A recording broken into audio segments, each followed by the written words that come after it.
Cop. What are you doing here this late? You don't belong around here. Judge. I'm a federal judge just stopping for a coffee. Cop. 2. Yeah, right, Judge. Hands behind your back. Judge. This is a mistake. You'll regret this. It was late evening at a quiet highway rest stop, the kind of place where travelers stretched their legs and grabbed a cup of coffee before continuing their journeys.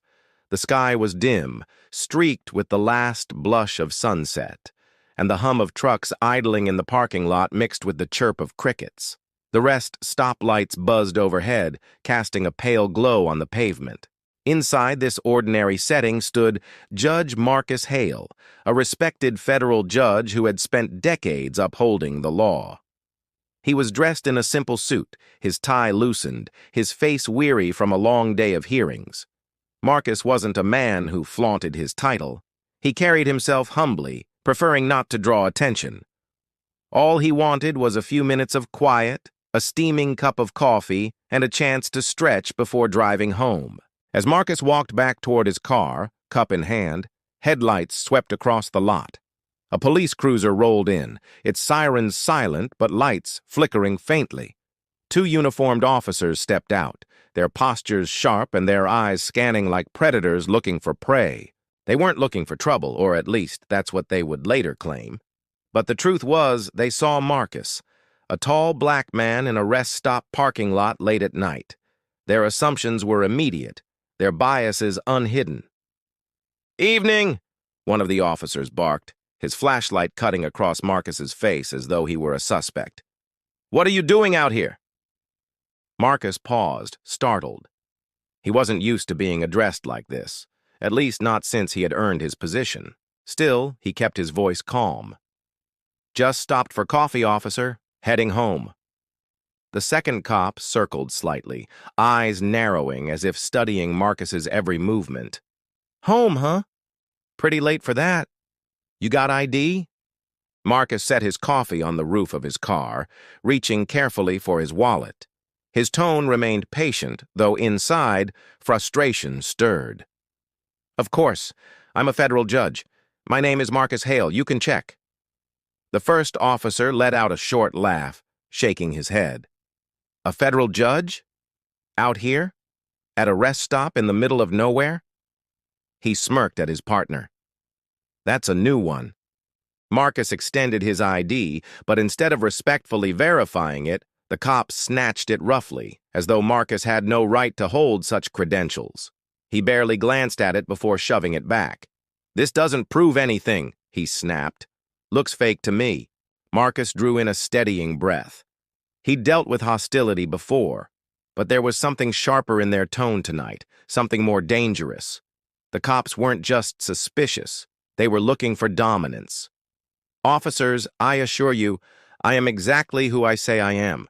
If you make a quick call, you'll confirm it," Marcus explained, his voice carrying both reason and authority. But reason was not what they wanted. The second cop stepped closer, his hand resting on his holster. "You think you can tell us how to do our jobs? Walking around here in a suit like you own the place. I don't care if you call yourself a judge, a senator, or the president. You're acting suspicious and we don't like it." A cold knot formed in Marcus's stomach. He wasn't just being questioned, he was being targeted. "Officers," Marcus said firmly, "you're making a mistake. I'm not resisting. I'm not breaking any laws. I have every right to be here." But the first cop sneered. "Yeah, and we have every right to check out anyone who looks out of place. And right now, that's you." Other travelers began to notice. A family walking to their minivan paused, watching nervously. A trucker leaned against his rig, pulling out his phone to record. The atmosphere thickened with tension. Marcus felt the weight of it, the humiliation, the violation of dignity. He thought of countless defendants who had stood in his courtroom, men and women who spoke of harassment, of being stopped without cause. Tonight, he was living their truth. Still, he tried once more. "Listen to me carefully. I am a federal judge. I preside over constitutional law. If you continue down this road, the consequences will be severe." The cops exchanged a glance, then burst out laughing. "Did you hear that?" One jeered.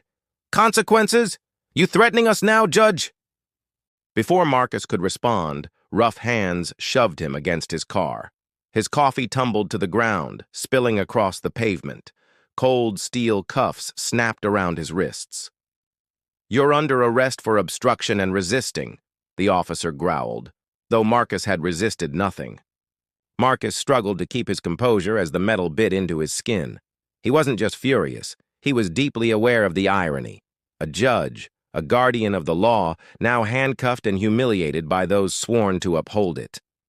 But what the officers didn't know, what they couldn't have known, was that just beyond the parking lot, a hidden FBI sting operation was in motion. Agents had been monitoring unrelated criminal activity in the area, their surveillance equipment recording every sound, every word carried over the air. And now their microphones were capturing this arrest in chilling detail, the racist undertones, the mockery, the unlawful treatment of a federal judge. The stage was set. The officers believed they had asserted control, but they had just walked into the very trap they thought they controlled. Marcus, though humiliated, clung to that one thought. This won't end the way they think. The metal cuffs dug into Judge Marcus Hale's wrists, each click of the ratchet echoing like a declaration of humiliation. The officers weren't just making an arrest, they were making a spectacle. His shoulders ached as they shoved him against the hood of his own car, the cold steel pressing against his cheek. Thought you were some big shot, huh? One of the officers sneered. Judges don't hang out in places like this. You're just another liar trying to play smart. Marcus winced, but not from the physical pain. It was the indignity that cut deepest. A man who had sworn to uphold the Constitution now found himself treated as though it didn't apply to him at all. Nearby, the family who had paused earlier now stood frozen, the mother holding her child close while whispering urgently to her husband. The trucker who had pulled out his phone kept recording, his eyes wide as he captured the unfolding injustice. Every second was evidence. Every word of the officers was being documented, not just by the bystanders, but by something far more powerful. In a van parked discreetly at the far end of the lot, FBI surveillance equipment hummed steadily. Agents on a sting operation monitoring organized crime activity had been listening.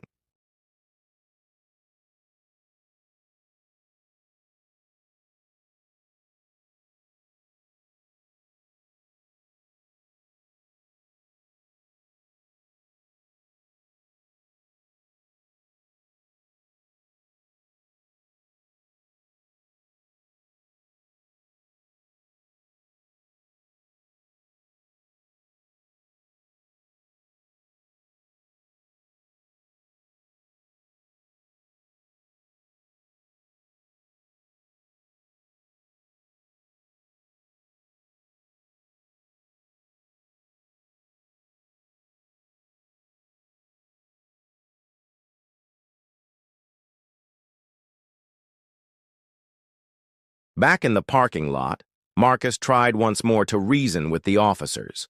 His voice, though calm, trembled under the weight of fury. You are violating my rights. You've ignored my identification. This is unlawful detainment, and you will be held accountable. The officer tightening the cuffs laughed harshly. Accountable? To who?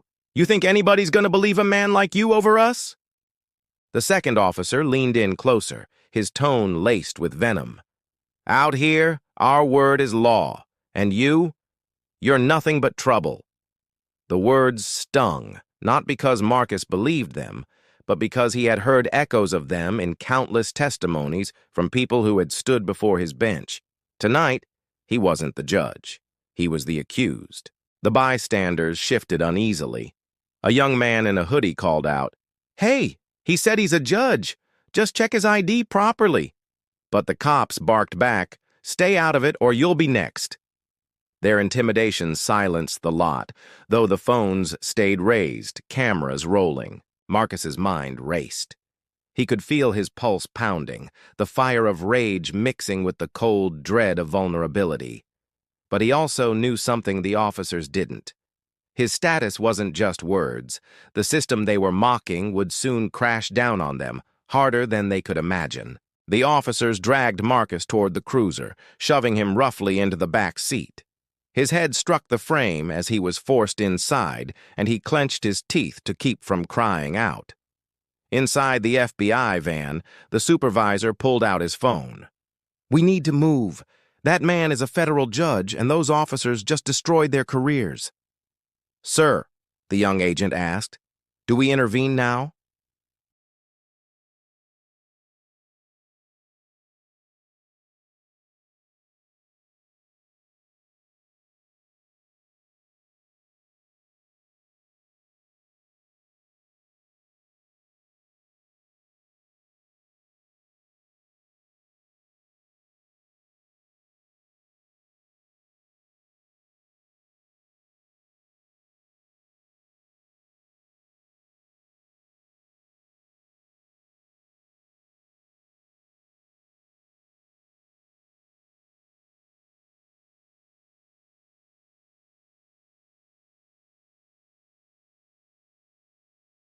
Marcus sat silently in the back seat, his wrists raw from the cuffs.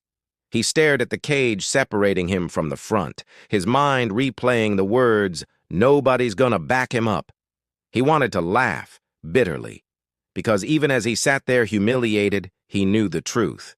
The walls were closing in on his captors, not him. Minutes passed like hours.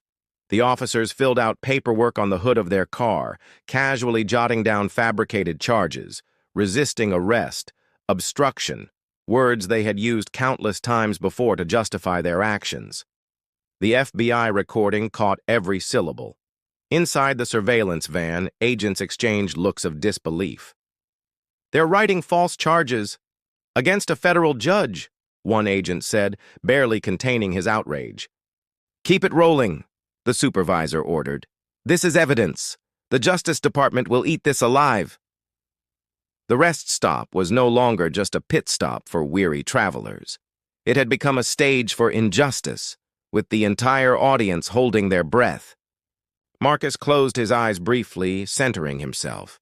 He thought of his family, his wife, his children, and the pain they would feel if they saw him like this. But he also thought of the countless nameless individuals who had faced similar treatment, only without the protection of title or status.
Neither man realized that their every word was being captured in stunning clarity. Just beyond the glow of the lot lights, the FBI surveillance van hummed with quiet intensity. Inside, agents monitored the microphones and shook their heads at the stream of racist, arrogant commentary pouring in through their headsets. The supervisor finally set his jaw and pulled out his phone. "That's enough. We move now."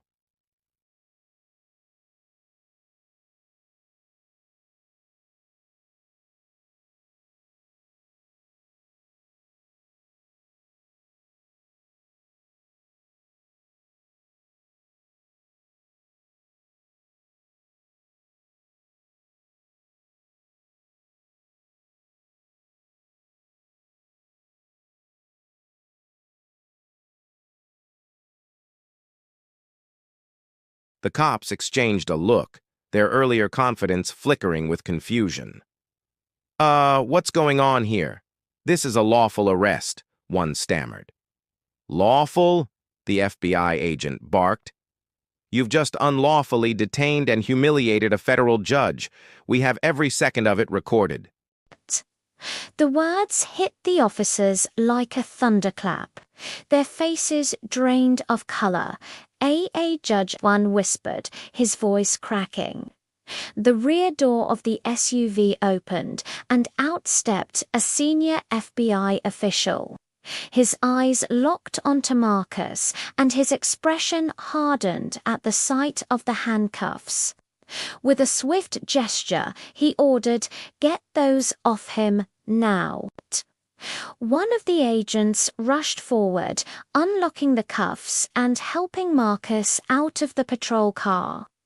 His wrists were red and raw, but his spine straightened as soon as he was free. The humiliation of minutes earlier was still there, but now it burned into something sharper. Righteous anger. Marcus turned to face the officers. His eyes, dark and steady, carried the weight of years on the bench, the authority of a man who had sentenced criminals, interpreted the Constitution, and spoken law into existence. "You dared to arrest me," he said quietly, his voice like steel wrapped in velvet. "A federal judge. After I told you who I was. After I showed you my credentials." The first officer stammered, We thought you were lying, sir. It was a mistake." "A mistake?" Marcus cut in, his tone rising with controlled fury. "You mocked me. You called me a liar. You dismissed my identity because of the color of my skin. You threw me in cuffs like I was an animal. That is not a mistake. That is racism. That is abuse of power." The FBI supervisor stepped forward, holding up a small device, and every word of it is on tape. "From the moment you first approached him to the last insult you spewed, we've got it all." The officers' mouths opened, but no words came out.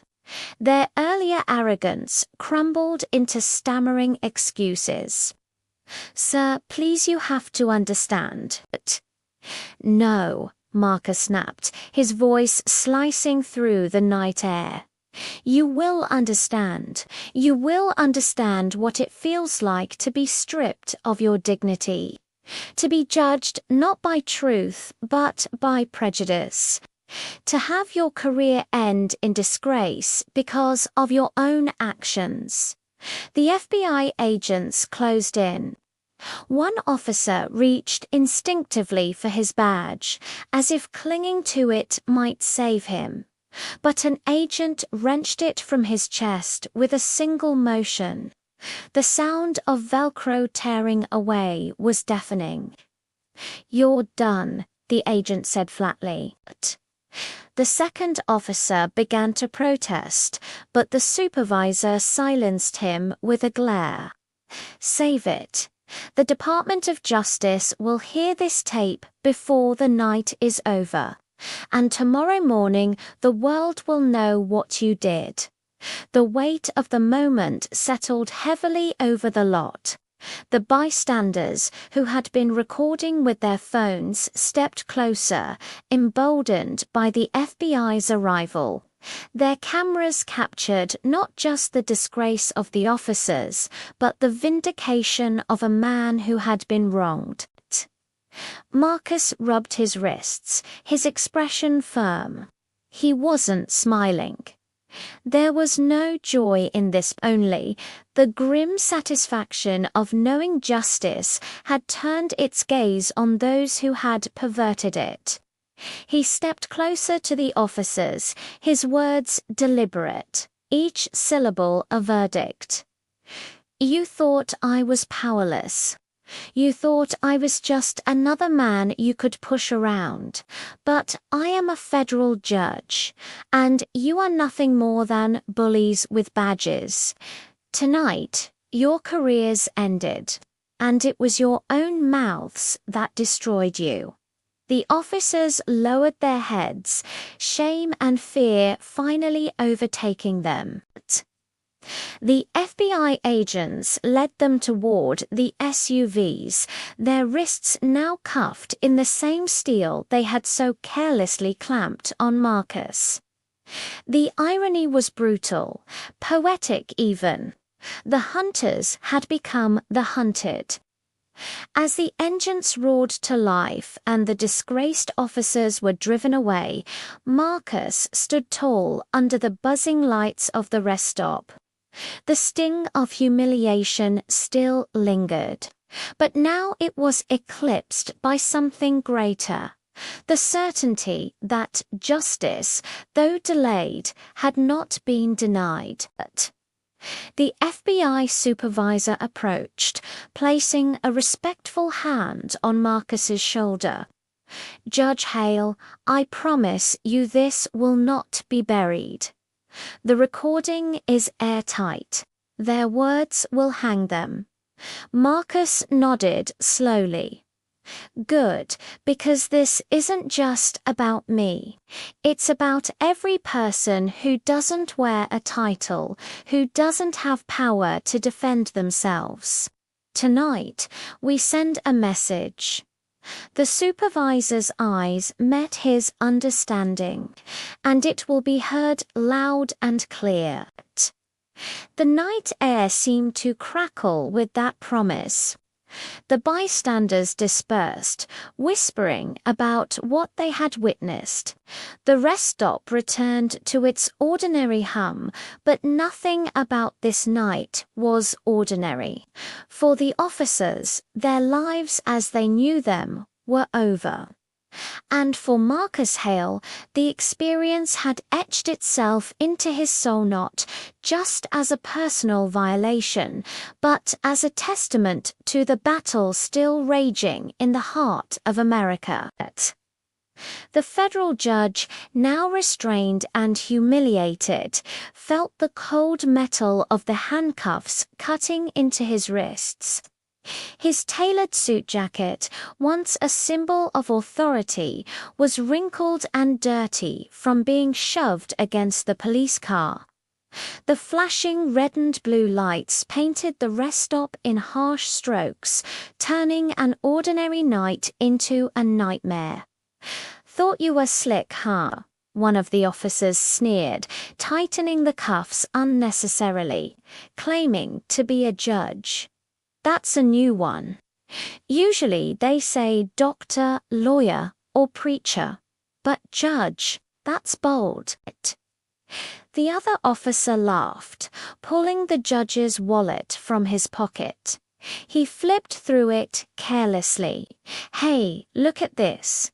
Federal Judiciary ID, fake as hell. You actually thought we'd believe this? Man, you people always got some excuse. Those words you people stabbed deeper than the cuffs." The judge had heard them his entire life, from schoolyard taunts to coded boardroom insults.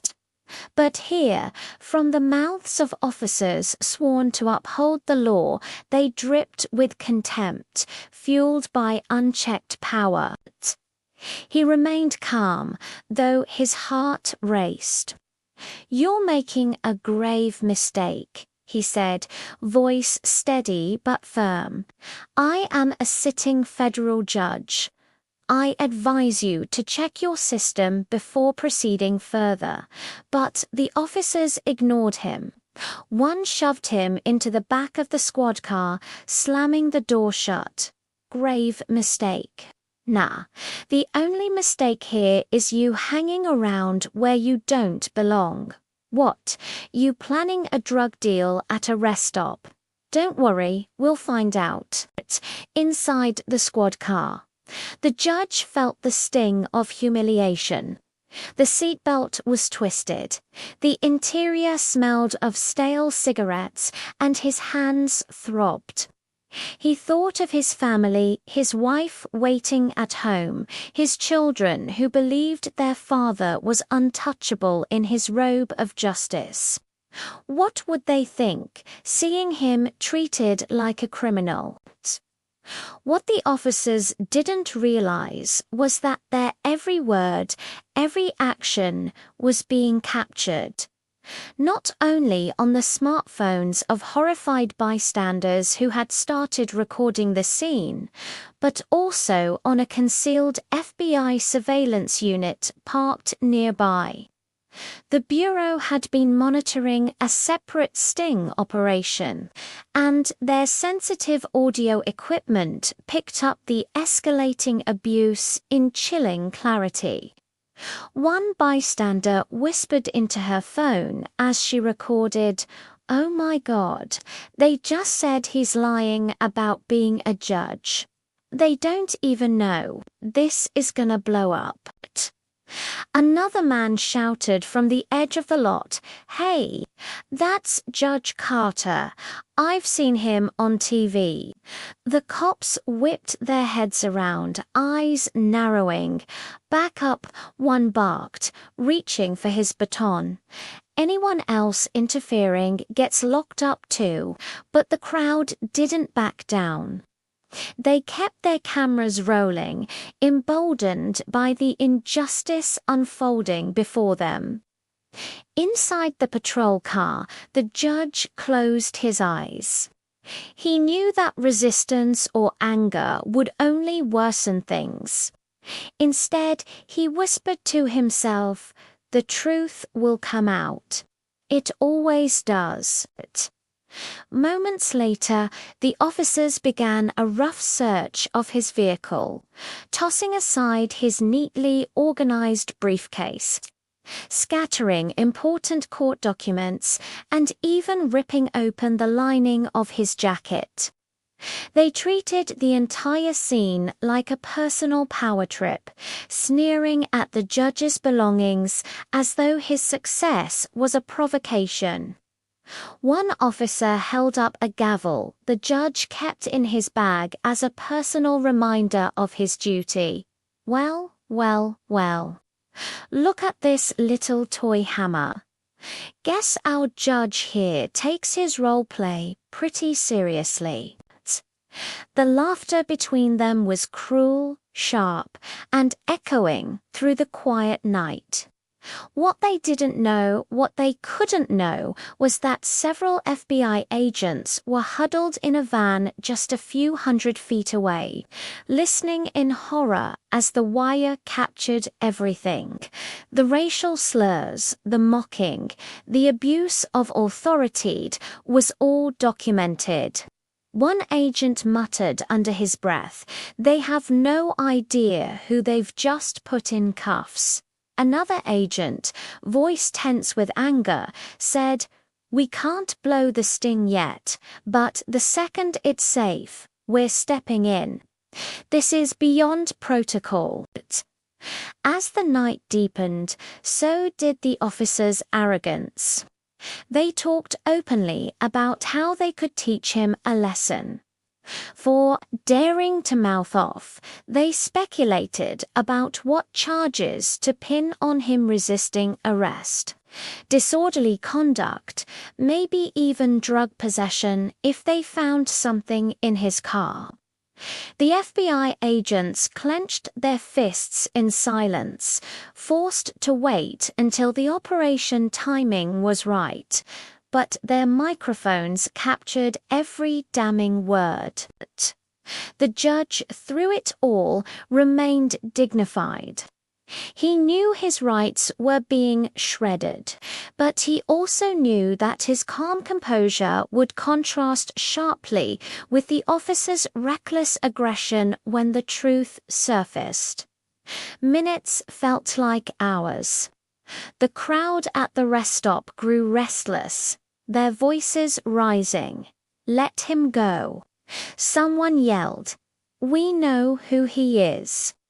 "You're messing with the wrong man tonight," another added.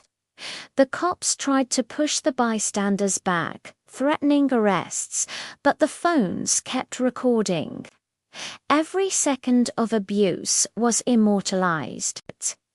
In the squad car, the judge raised his head and locked eyes with the reflection of the officer in the rearview mirror. His voice, low and measured, carried a weight that cut through the chaos.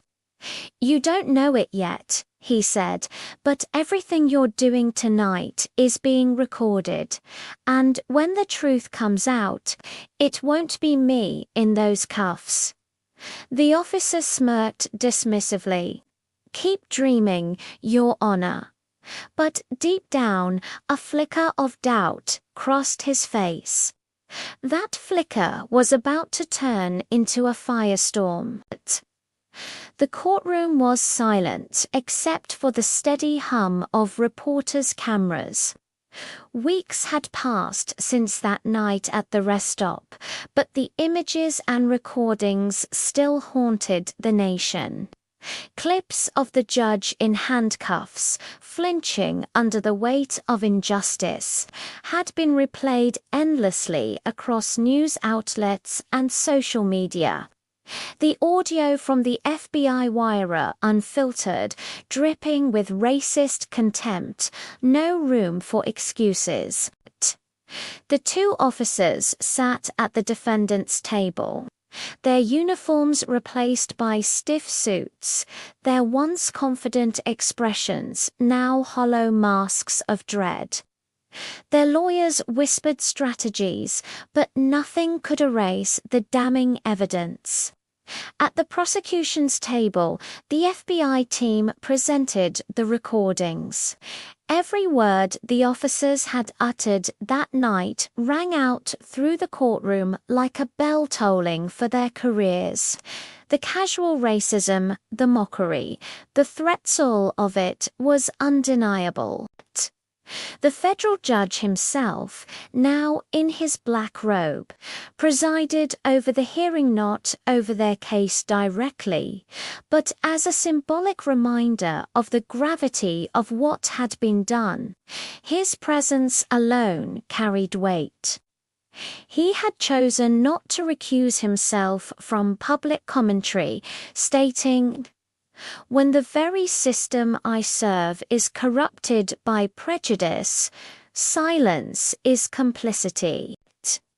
The jury, composed of everyday citizens, listened intently. Many shook their heads in disbelief as the recordings played.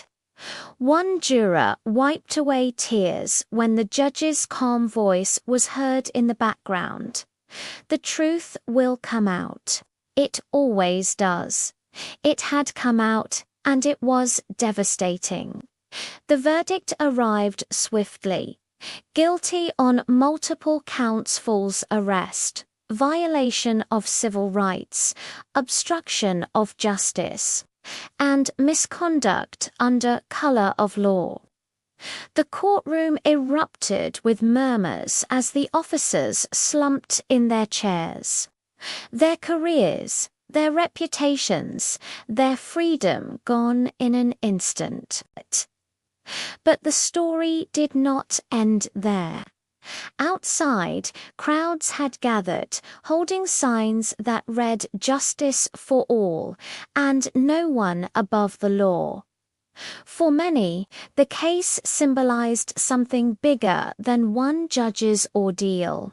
It was proof that even those with power were not immune to racial profiling, and if this could happen to a federal judge, what chance did ordinary citizens have? The judge stepped outside to address the press. His face was solemn, his voice steady but filled with emotion. "I stand before you not as a victim, but as a reminder," he began. "On that night, I was not treated as a judge, a husband, or a father. I was treated as a man whose skin color made me suspect. My title did not protect me. My years of service did not shield me. I was just another black man to them. The crowd fell silent, hanging on every word. But here is the lesson, he continued, his eyes scanning the sea of faces. Accountability is possible. Those who abuse their power must face the consequences. And while I had the privilege of my position and the fortune of that FBI recording, I know countless others do not. That is why we must continue to fight not just for me, but for everyone who has been silenced, humiliated, or worse. Applause rippled through the crowd, growing louder until it became thunderous. Reporters rushed to capture every word, knowing they were witnessing a moment that would echo in the national conversation about race and justice. The disgraced officers were led away in handcuffs, the same cold steel they had used so carelessly on others. Their heads hung low, their arrogance replaced with the crushing weight of reality. For the FBI agents who had listened that night, there was a quiet sense of vindication. Their wire recording had not only exposed corruption, but had also sparked a wave of reform proposals within police departments across the country. Mandatory body cams, stricter racial bias training, and independent oversight panels were suddenly front-page debates. As the sun set on the courthouse steps, the judge returned home to his family. His children hugged him tightly, their eyes wide with both fear and pride.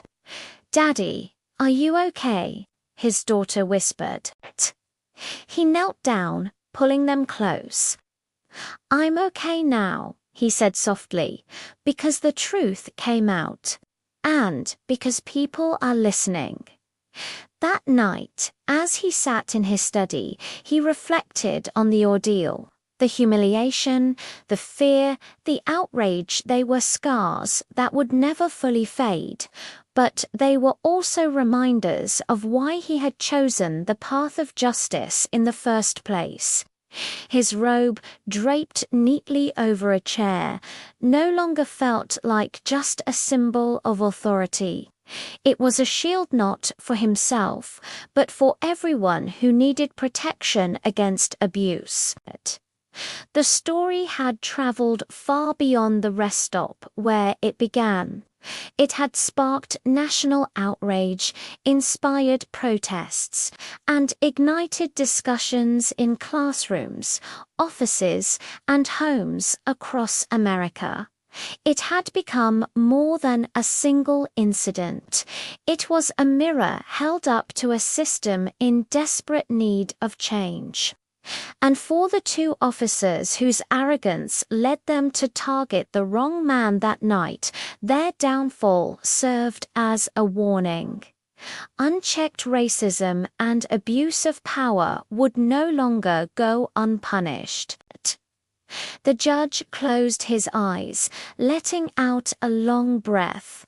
The fight for justice was far from over, but for once, the scales had tipped in the right direction, and somewhere deep inside, he hoped that the next time a young black man stopped at a rest stop late at night, he would not have to whisper to himself, "The truth will come out." Because maybe, just maybe, it already had.